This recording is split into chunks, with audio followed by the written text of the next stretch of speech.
Hello, dear students. Welcome back again. Today, I take you to the world of forest. You might have heard about a very famous line, Tiger, tiger, burning bright in the forest of the night.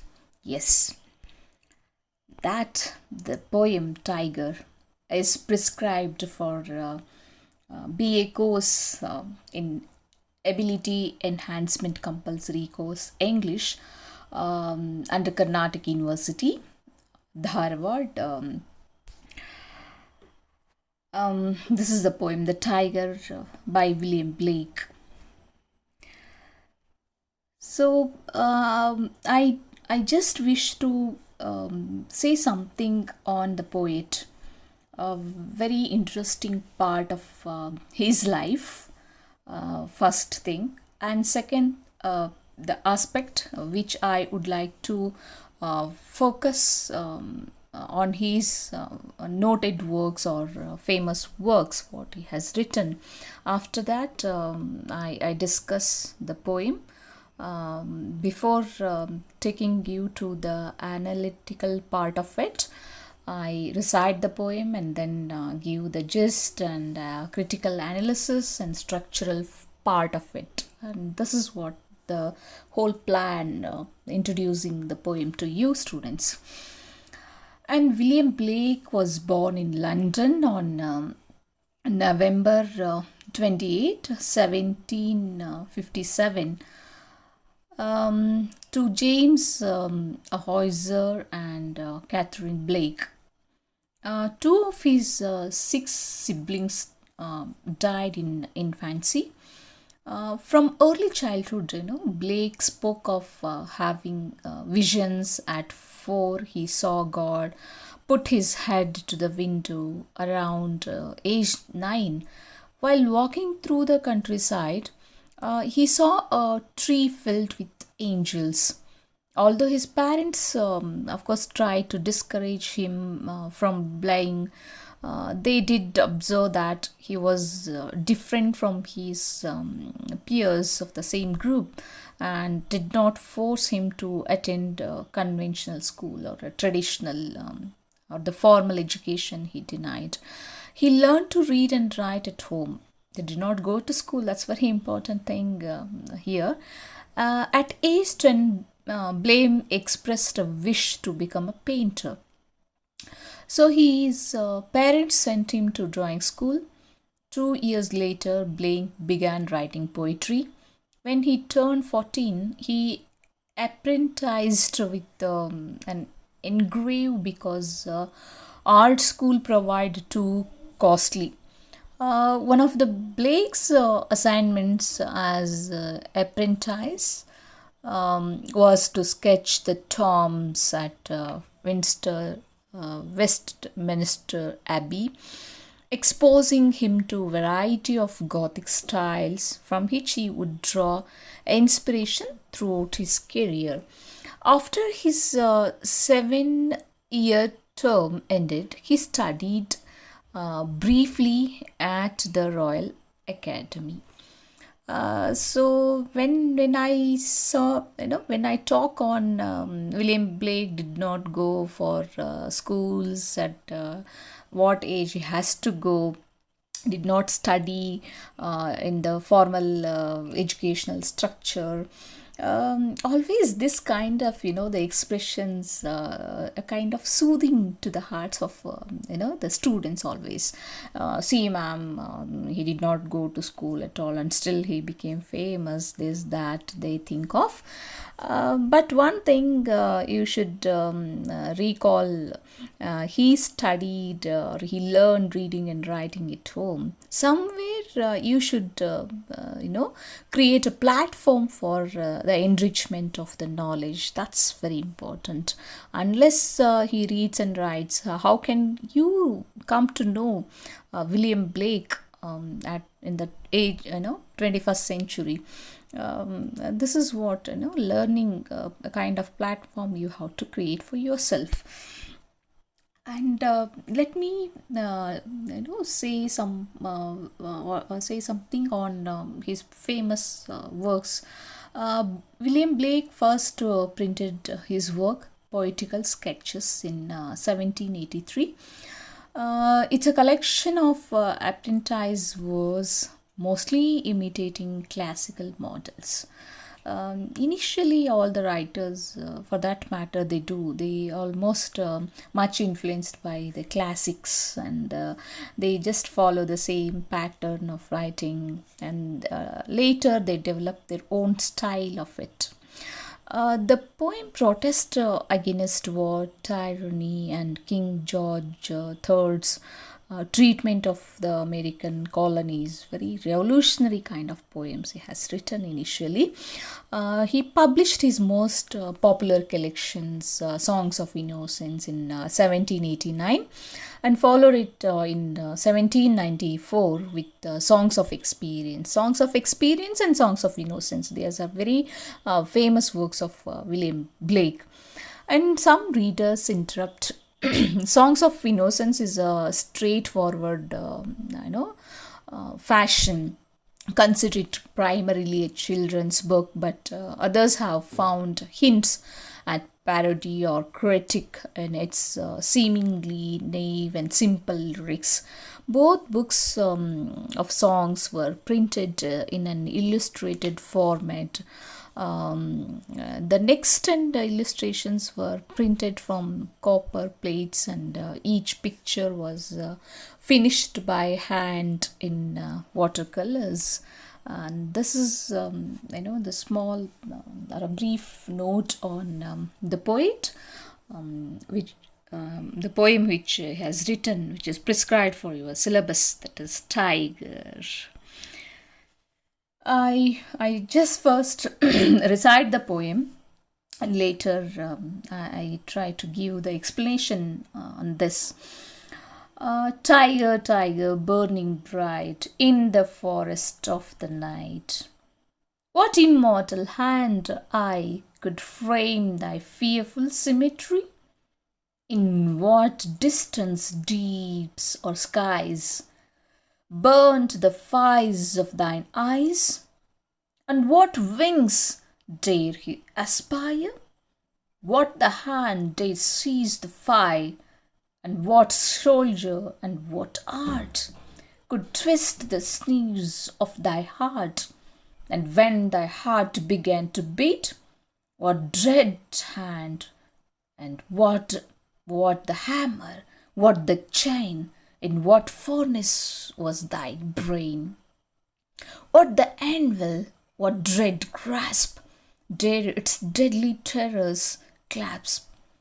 When the stars threw down their spears and watered heaven with their tears, did he smile his work to see? Did he who made thy lamb made thee? Tyger, Tyger, burning bright in the forest of the night, what immortal hand or eye dare frame thy fearful symmetry? So this, four lines, the beginning four lines, or I think they are in the tongue of most all the kids. It has become a kind of rhyme scheme, at the beginning, and this particular poem is constituted in six stanzas, and each stanza consists of four lines. The rhyme and the quality of the poem makes it lyric. It is couplet because dual rhyme pattern it has followed. The poem is very touching due to the way it is constituted. As I told you, no one can forget the tiger, Tyger, burning bright in the forest of the night. In this poem, he has brought two images. The one is the lamb, and the other is the tiger.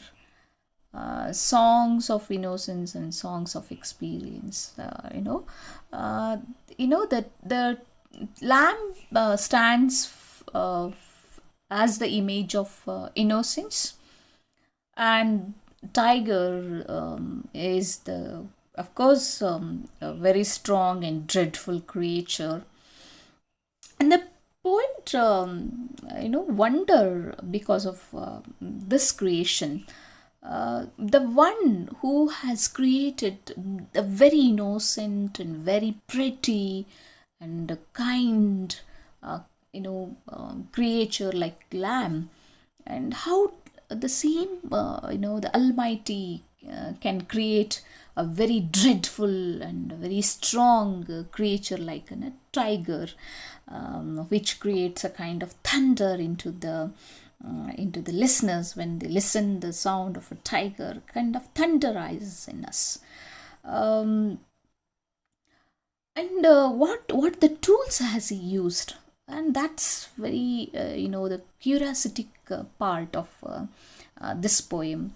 And if you go through the poem, let me go back to the poem again, and you can see number of the questions he throws, and leave the answers in the hands of the readers.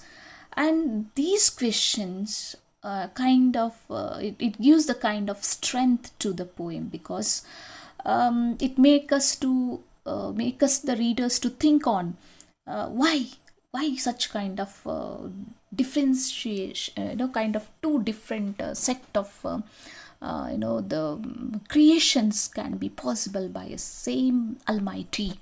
What brain, what the tools has this poet that almighty has used. Of course, the tiger, this is superficial explanation part of the poem. That is what I say.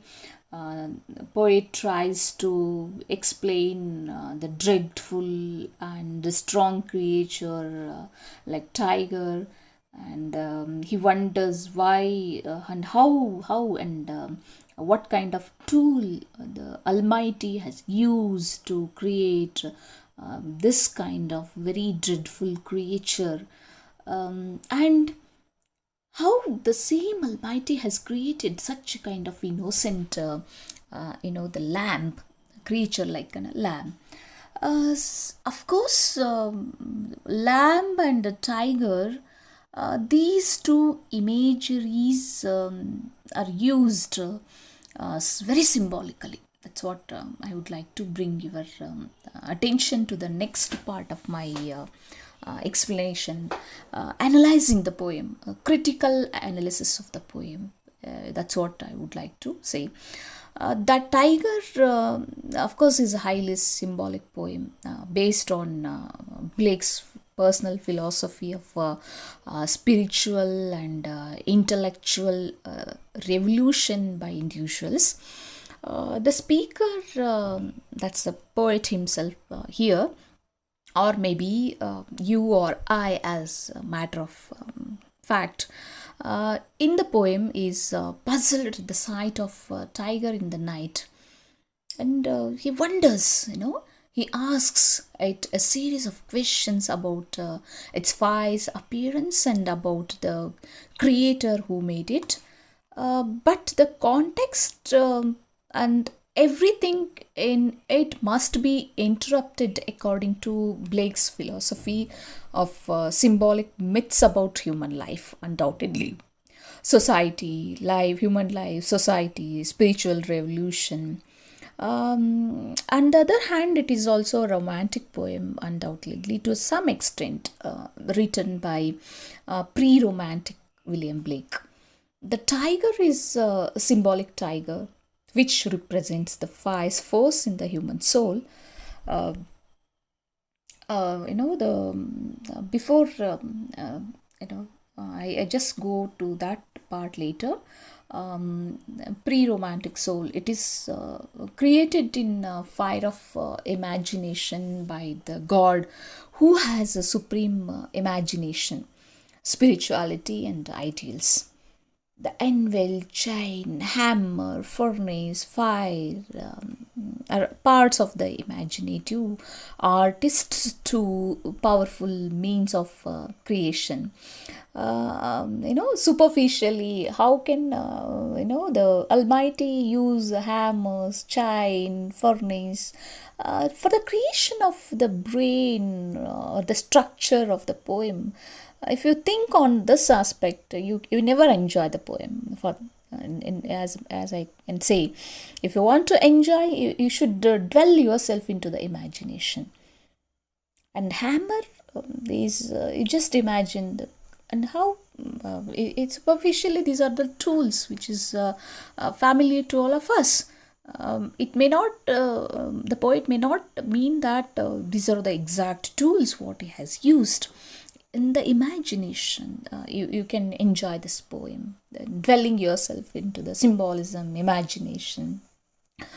The imaginative artist is, of course, synonymous with the creator.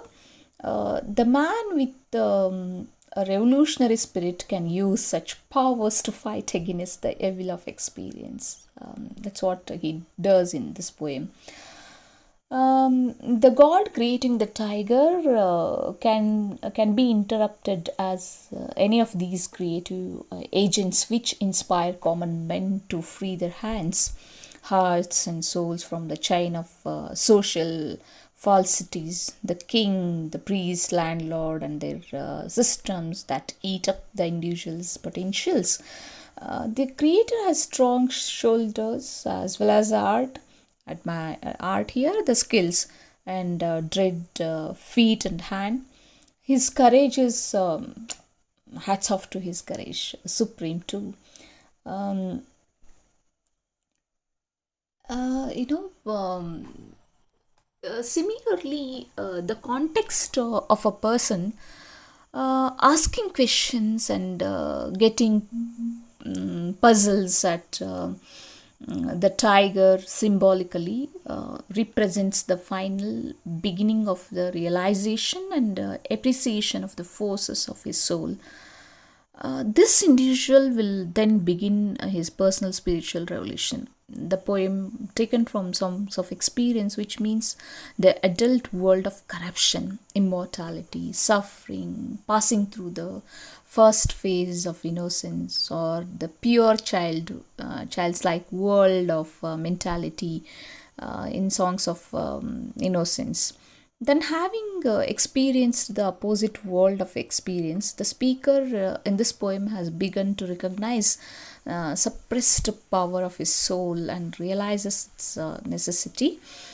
Uh, there are, the various aspects I can bring in this thematically from a thematic point of view.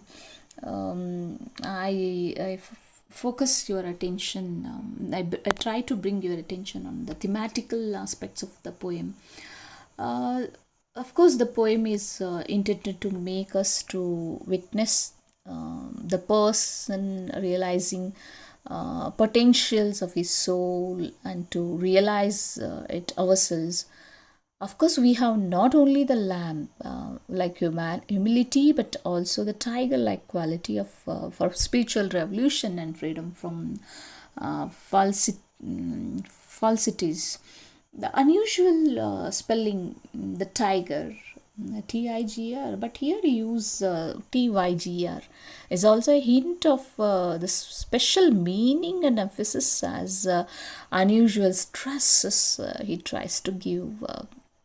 The use of the first stanza as a refrain, repeating it with the difference of the word. At the end, also for special emphasis on its symbolism. Readers who have learned some of the private symbols of Blake can also understand this poem, but it is not too difficult after we get the basic, the symbols. Of course, I just make it very clear and very simple to you guys. Um, um, The whole poem is the characterization of the tiger in broader extent, and in between you can find the wonders of the speaker regarding the creation of the lamb, the same by the same Almighty who has created the tiger too. Superficially it's correct, but spirituality, what William Blake tries to bring in almost all of his poems, from the spiritual aspect and from the realistic point of view, and symbols what he tries to use, until and unless we go deep into the poem and read the poem in between the lines, we never get the the intention of the poet, what exactly he has in his mind. Poetic terms what he used: when the stars threw down their spars and watered heaven with their tears. Here the stars are personified and they threw space and cried. And repetition of the lines, you can see that. Tiger, tiger, burning bright in the forest of the night. What immortal hand or eye dread frame thy fearful symmetry. And you can see this repetition twice. And the intention of the poet here, repetition has some intention here. He just try to bring the attention of the readers how dreadful the tiger is, and how he what immortal hand here means the Almighty, the God. Dreadful symmetry, horrible creature, how can he create it? And metaphor, even you can come across the rhyme scheme: bright night, this that, and even metaphorically, what the hammer, what the chain, what the anvil. Here the creator is compared to blacksmith. Blacksmith use all these kind of tools for the creation of some the things. That's how symbolically you should read this poem, and then you can understand the better part of it. The literal meaning of the poem is, as I told you, superficially the poem is about the fearsome creature and speaker's expression of wonder for the creature due to the one who created the dreadful tiger and the same who created the innocent lamb.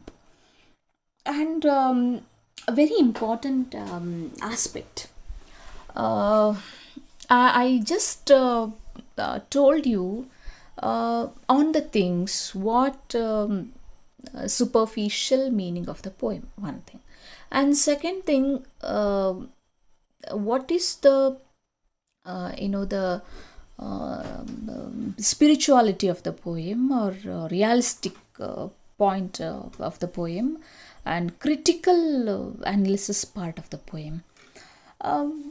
What exactly I understand from this poem is figurative meanings, what I always find out. Human mind, the term what I have written here. Human mind is the mind which dwell into two important aspects. The one is good and bad, right? The one very innocent and very kind-hearted, very the tenderly and lovable, having all the the human qualities, kindness, everything. On the other hand, you can see your own or read your own mind, very dreadful, horrible, having all the dreadness, filled with all agony, angry, jealous, these, that, I think William Blake, by bringing two imageries, lamb stands for the human mind as kind-hearted, innocent, and lovable. Very good. As a symbolically as a representation of the positive point of positiveness of the human mind of human beings, and very dreadful, kind of representation through the tiger, I think so. And Mother's Womb, of course, I always wonder, mother gives birth by nourishing the child around 9 months, and sometimes more than 9 months. He nourishes the child into her womb, and the same womb gives the protection to all the children whom she bears. But when they come on this land, then they open their eyes to this world, coming out of the womb of a mother, and you can see two children not having the same kind of nature, and one grows as a very nice and very kind hearted, as a child, and the other very cruel and very angry mood and very rough and tough guy, and the same mother gives. And here Almighty not only can be compared to the goldsmith here, and Almighty can be compared to mother. More than a goldsmith, you can compare to the mother. And family, even in a family, we might be having 3-4 members, or more than 3-4 members under the same roof. We all live, but we have our own different mindsets. And if you extend to it to the society, and we live in the same society and having the same kind of set of lifestyle, weather, this, that, everything, and still we have our different kind of or the style of leading our life, nation, if you go to the broad extent too. And this is how you can apply this poem to your own life, so that you can understand the poem better. And power of the creator always very very interesting thing, always drags the attention of all of us. How this creator, where is he? Existence of the god is always questionable, and always debatable too. It's still we all believe that there is some power, right?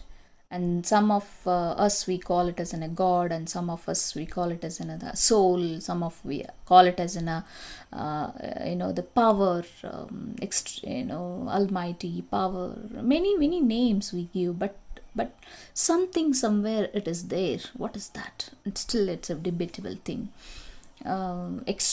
Complexity, complex debate regarding the god and its creation. And innocence we find, and tenderness, everything we can find within a human being.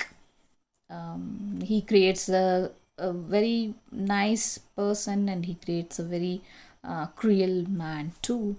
And this is how you can compare our life, our own life, keeping this poem in our mind, so that we can better understand and enjoy the poem of William Blake. At last, I just read out the critical aspect of this poem, which I have brought from one of the blogs on the internet. The poem may be interpreted as an allegory reflecting the opposing powers of God and Satan, of good and evil. Both lamb and tiger are visibly the part of God's creation. God created the tiger, the aggressor, and the lamb, the prey. The coincidence of fierceness represented by the tiger and the gentleness represented by the lamb. That's what I think I discussed in the second part of my presentation today. This is how, if you read the poem in depth, you can feel that why the poems or any work of art written decades together ago, why still are they relevant? Why still we feel that they are very fresh, and why are they giving a great knowledge to all of us? If you bring the poem or any work of art and relevant that poem or any work of art to the present scenario or situation, by bringing to the comparing to the present situation, or keeping that work of art in the present situation, and trying to understand and implement it, that's very important. And that is how you can study work of arts and enjoy the literature. And through that you can, on the one hand, you can build your knowledge, and the other hand, undoubtedly you can be a good human being in the society, having all the goodness in you, as the lamb which is created by the the God. Of course, sometimes you need to be the tigers, creating the dreadfulness. In whom we should create? In the dreadful people, in the evils, you should create a kind of dreadfulness, and in that case you should be the tigers, not the lambs. With this I conclude my presentation. Thank you so much.